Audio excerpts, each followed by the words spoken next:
Today we're going to take a look in a three-part series on installing this nice picket fence. Welcome to Tomahawk DIY, everyone. I'm Mike. This is part number 3 of this video.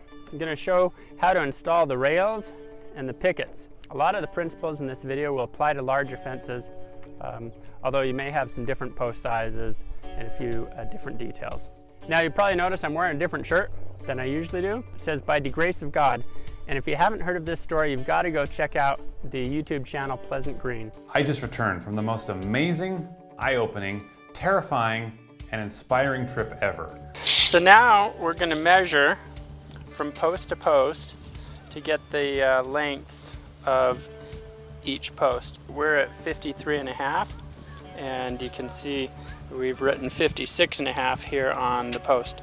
So that's the length that we'll need to span here, because we're going to have about 1.5 inches that goes inside each one of these. So that was 68.5, so we'll put a 71.5 on this post. Now this post, this is for the gate. This is for one of the gates. It's 48.5 span to span, and so because it's a gate, we're making note 48.5 here.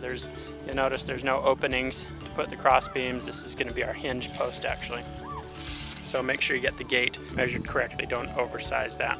You'll actually need a couple inches for your latch and your hinges. It's easiest to order the rails and gates to the sizes you measured, though you can cut down the rails to size yourself if needed. So we've laid all of our fence materials out. Find here at the supply place, they cut the length on each of these, and you can see how there's greater space at the ends between each of the rails. We found all our matching lengths, laid them out, and get ready to start putting them in place. So as we do each section, there's a little bit of a trick here. We're going to start at one end, like a post end or a gate end. In this case, we started at the post end, and you work your way that direction. Now in a long section of fence, that gets a lot more important. Let me show you why. So as we come, look up in the fence, this is a post at the end. There's no fence on this side, and you can see there's some wiggle room for this to go. Let's come down to the next bit. So here we got two rails coming together, come into our fence post. You see there's very little wiggle room. We got maybe 3/8 of an inch, 1/2 inch tops there, and so there's only so much play.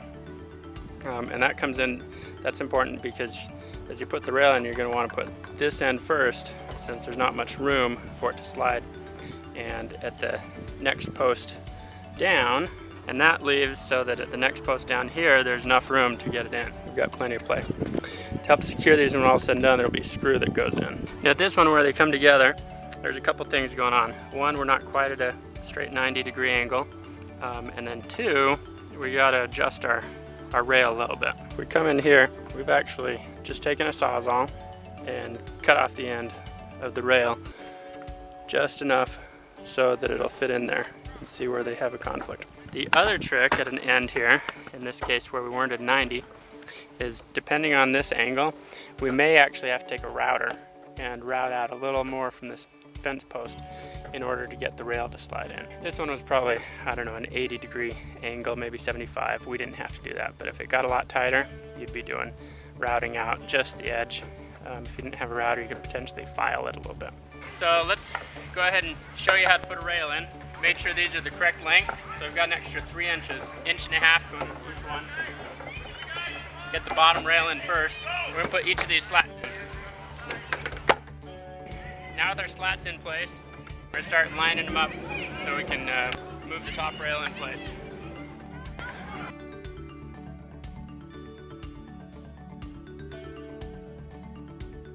So just like that, we put this slat in. Remember, this is a post, it's a gate, so it's got the extra space on the end. And now we'll have to go do the next one down. As you put them in, you always want to start on the post that does not have another rail in it.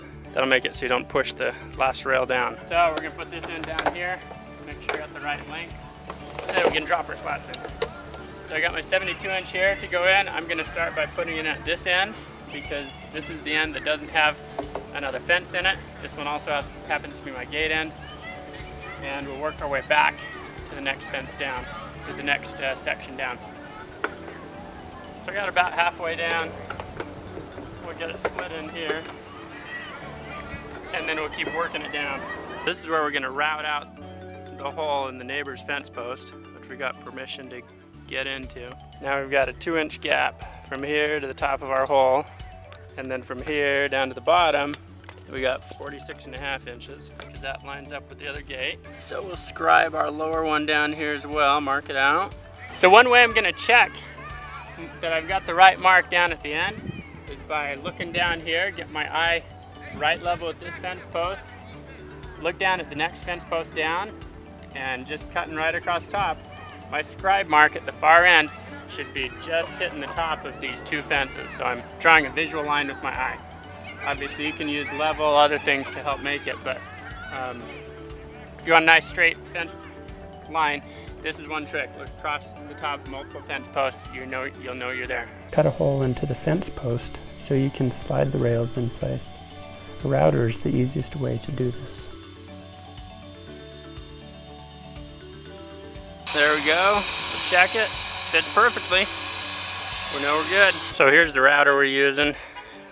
It got a pretty narrow gauge bit that goes in, cuts it. Pretty simple, straightforward.